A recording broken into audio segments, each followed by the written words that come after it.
चिड़ियाघर के बीमार वाइल्ड एनिमल की बीमारी जांचने के लिए मानव जांच की मशीनों का भी कर रहे उपयोग। एमजीएम मेडिकल कॉलेज के रेडियोलॉजिस्ट कर रहे वॉलंटरी मदद। पिछले दिनों ही एक्सरे सोनोग्राफी मशीन से बीमार पाइथन के डायग्नोस का किया प्रयास। पेट में अनवांटेड फ्लूइड की शिकायत पर कराई गई जांच, हालांकि बच नहीं सका पाइथन, बोले जू प्रभारी डॉक्टर उत्तम यादव। कई बार डायग्नोस के लिए हमें मानव मशीनों का सहारा लेना पड़ रहा है। एमजीएम मेडिकल कॉलेज के रेडियोलॉजिस्ट डॉक्टर विजय वर्गीय कर रहे हैं इस काम में जू की मदद। निजी डायग्नोस्टिक सेंटर में की जाती है जांच। एक्सोटिक पाइथन से लेकर तेंदुए तक की हो चुकी है इस डायग्नोस्टिक सेंटर में जांच, बोले डॉक्टर राकेश विजयवर्गीय। पाइथन की जांच से पहले पाइथन संबंधित इंटरनेट पर उपलब्ध लिटरेचर पढ़ा, पहले एक्सरे फिर सोनोग्राफी की।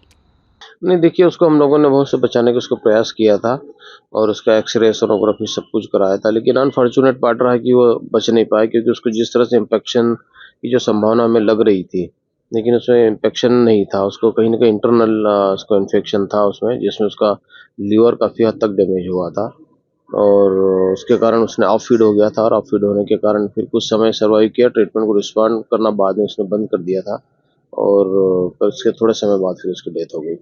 सर, एक चीज़ जो देखने में आई है कि इस तरह के वाइल्ड लाइफ जो एनिमल्स होते हैं, ये जब बीमार होते हैं तो जिस तरह का डायग्नोस का प्रयास आपने किया, ये अपने आप में अनूठा प्रयास था। मानव की जो मशीनें होती हैं उनसे इनको कोशिश की गई, क्या अमूमन हम करते हैं ऐसे? निश्चित रूप से हम लोग हमारे पूरे प्रयास करते हैं और हम हर एंगल से हम लोग उसको बचाने के प्रयास करते हैं।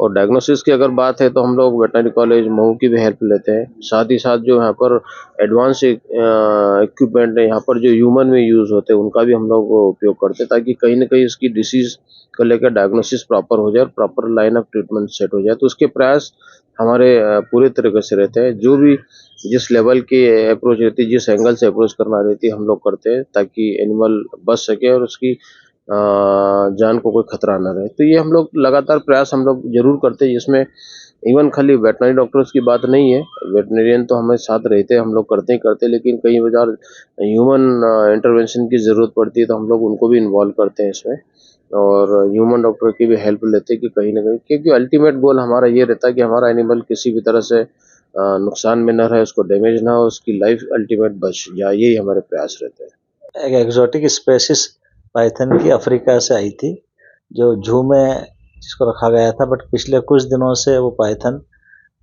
खाना नहीं खा रहा था और उसका बिहेवियर काफ़ी स्लगिश था। एक्सरे के लिए मेरे क्लिनिक पर लाया गया था।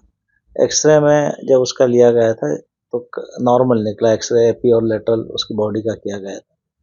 आउट ऑफ क्यूरोसिटी मैंने उसकी सोनोग्राफी भी की। सोनोग्राफी में उसकी स्टमक जो होता है वो काफ़ी डिस्टेंडेड था, उसमें एक्सुडेटिव फ्लूइड जमा हुआ था। तो पॉसिबिलिटी ये थी कि उसमें कहीं ऑब्स्ट्रक्शन डिस्टल में रहा है। सोनोग्राफी में हमने उसके कलर डॉपलर भी किया, उसका ब्लड सर्कुलेशन तो नॉर्मल था और वही केस को मैंने अपने उसमें। अगर इसको सरल शब्दों में हम समझना चाहें तो ये किस तरह की समस्या है और अमूमन क्या इस तरह के पाइथन्स में या एनिमल्स में इस तरह की जांचें जो आपने की हैं ये सब की जाती हैं? नॉर्मली इस तरह की जांचें अवेलेबिलिटी नहीं होती और इसके कारण कई एनिमल्स में प्रॉब्लम्स आती है कि उनको सही तरीके से ट्रीटमेंट नहीं मिल पाता। बीइंग सोनोग्राफी में ह्यूमन एक्सपर्ट था, बट मैंने लिटरेचर पढ़ा और नेट पे जाके पाइथन की एनाटॉमी पढ़ी और तब मुझे मालूम पड़ा कि उसकी जो जीआईटी में स्टमक है वो काफ़ी डिस्टेंडेड है और उसमें ऑब्स्ट्रक्शन के साइन हैं। और ये अमूमन जब इस तरह से एनिमल्स की सोनोग्राफी या इस तरह की जो प्रैक्टिस आपने इसकी की है, ये जब की जाती है सामान्य तौर पर, तो क्या चीज़ें सामान्य तौर पर नज़र आ जाती हैं जो समस्याएं होती हैं या इसके लिए विशेषज्ञता की ज़रूरत होती है? नॉर्मली तो इसमें विशेषज्ञता की ज़रूरत होती है, क्योंकि it's not easy to diagnose the morbidity in animals, especially the species like python.